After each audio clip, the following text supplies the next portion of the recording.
تو یہ اس قسم کے معاملات جو ہیں وہ چل رہے ہیں سپریم کورٹ میں، اور اپنے جنرل ریٹائرڈ فیض حمید کی کے حوالے سے باتیں سنی ہیں. تو اس قسم کے معاملات عام لوگوں کے ساتھ ہوئے ہیں. ایک بندہ جو ایک نجی سوسائٹی کا مالک ہے، آپ نے ان کو گرفتار کیا، اس نے تو اغوا کا لفظ استعمال کیا ہے. انہوں نے کہا کہ میرے ساتھیوں، میرے فیملی ممبرز کو اغوا کیا گیا اور حبس بجا میں مجھے رکھا گیا. کس طرح آپ اس سے اندازہ لگا سکتے ہیں کہ کس طرح ہمارے جو اعلیٰ عہدوں پہ رہنے والے لوگ ہیں وہ کس طرح اپنے اختیارات کا غلط استعمال کرتے ہیں. ایک طرف آپ جنرل فیض حمید کو دیکھیں اور دوسری طرف آپ ثاقب نثار کو دیکھیں کہ کس طرح انہوں نے اپنے اختیارات کا غلط استعمال کیا، اور نہ صرف غلط استعمال کیا بلکہ اس سے لوگوں کو آپ کے پاس کیا اختیار ہے لوگوں کو گرفتار کرنے کا یا حراست میں لینے کا؟ وہ تو ادھر اغوا کا لفظ استعمال کر رہے ہیں. آپ شدت دیکھ سکتے ہیں کہ لوگ کس قسم کے کرب سے یہ گزرے ہوں گے.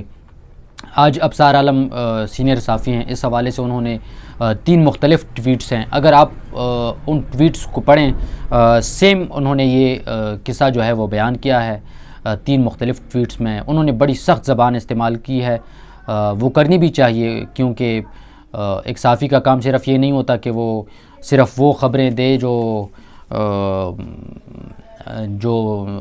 اوپر اعلیٰ عہدوں پر رہنے والے لوگ ہیں ان میں ان کی تعریف کی گئی ہو یا ان سے ان کو کوئی فرق نہ پڑتا ہو. صحافی کا یہ بھی کام ہے کہ وہ ایسی خبریں دے جو دوسرے لوگ، اعلیٰ عہدوں پر رہنے والے لوگ نہیں چاہتے کہ وہ سامنے آئیں.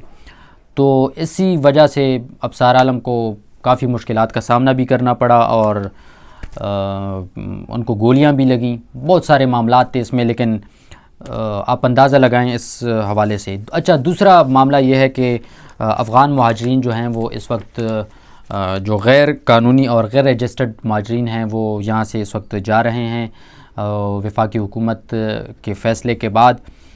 لیکن آج وفاقی حکومت نے ایک فیصلہ کیا ہے کہ افغان مہاجرین، وہ مہاجرین جن کے پاس POR کارڈز ہیں، یعنی جن کی رجسٹریشن ہو چکی ہے، ان کے رجسٹریشن کارڈ میں انہوں نے 6 ماہ کی توسیع کی ہے. اس سے قطعی آپ نہ سمجھیں کہ یہ جو افغان مہاجرین جا رہے ہیں ان کی مدت میں توسیع، ایسا کوئی ہرگز ایسی خبر نہیں ہے. یہ میں اس لیے بتا رہا ہوں کہ آج یہ خبر چلنے کے بعد کافی ابہام پیدا ہوا کہ لوگ سمجھنے لگے کہ جو افغان مہاجرین جا رہے ہیں ان کی مدت میں توسیع ہوئی. ان کی مدت میں توسیع نہیں ہوئی. پہلے سے جن لوگوں کے ساتھ کارڈز ہیں، جن کی رجسٹریشن ہو چکی ہے، ان کے کارڈز چونکہ 30 جون ان کی جو مدت ہے وہ 30 جون 2023 کو ختم ہو گئی تھی، تو اب حکومت نے یہ فیصلہ کیا ہے کہ یہ POR کارڈ جن لوگوں کے ساتھ موجود ہیں، جن کی مدت 30 جون 2023 کو ختم ہو گئی تھی، وہ اب 31 دسمبر 2023 تک کے لیے مؤثر ہوں گے. یعنی ان کو یہاں پر قیام کرنے کے لیے 31 دسمبر تک مدت جو ہے وہ ان کے پاس ہے. تو باقی جو غیر رجسٹرڈ افغان مہاجرین ہیں ان کی جانے کا سلسلہ جاری ہے. 2 لاکھ سے اوپر مہاجرین جو ہیں وہ اس وقت افغانستان پہنچ چکے ہیں. کچھ ابھی بھی طورخم بارڈر پر موجود ہیں اور دن میں ہزاروں کے حساب سے طورخم بارڈر کراس کر رہے ہیں. اور لیکن بات یہ ہے کہ وہاں پر جو مہاجرین جا رہے ہیں، افغان حکومت جو ہے ان کی جانب سے مختلف قسم کے بیانات سامنے آ رہے ہیں. سوشل میڈیا پہ کچھ لوگ ان کو بڑا چڑھا کر پیش کر رہے ہیں کہ وہ اپنے وطن واپس پہنچ گئے اور پتہ نہیں کیا کیا. لیکن آپ اندازہ لگائیں کہ افغانستان کی صورتحال ویسے بھی خراب ہے اور وہاں پر جو لوگ پہنچے ہیں ان کے پاس نہ تو گھر ہے، کچھ بھی نہیں ہے. لیکن افغان جو کچھ سوشل میڈیا ایکٹیوسٹ ہیں وہ ایسا شو کر رہے ہیں کہ جیسے وہ لوگ پاکستان میں تکلیف میں تھے اور افغانستان پہنچ کر ان کی بلے بلے ہو گئی. ایسا بالکل بھی نہیں ہے. حقیقت میں صورتحال یہ ہے کہ افغان مہاجرین افغانستان سے بہتر حالت میں یہاں پر تھے. کچھ ویڈیوز اب تک سامنے آ چکی ہیں افغانستان میں جو مہاجرین پہنچ چکے ہیں، اور ان کا کہنا ہے کہ اس سے بہتر صورتحال تو ہمارے لیے پاکستان میں تھی. وہاں پر ہم ٹھیک ٹھاک رہ رہے تھے، گھر تھے ہمارے، ہم کاروبار وہاں پر موجود تھا ہمارا. لیکن اب اس سے کوئی فرق نہیں پڑتا کہ وہ ادھر کیا کہہ رہے ہیں، یا اس سے پاکستان کی امیج بلڈنگ تو ہو سکتی ہے، لیکن یہ ہے کہ ان مہاجرین کی زندگی پر کوئی فرق اب منفی اثر تو پڑ رہا ہے، مثبت اثر اب ناممکن ہے.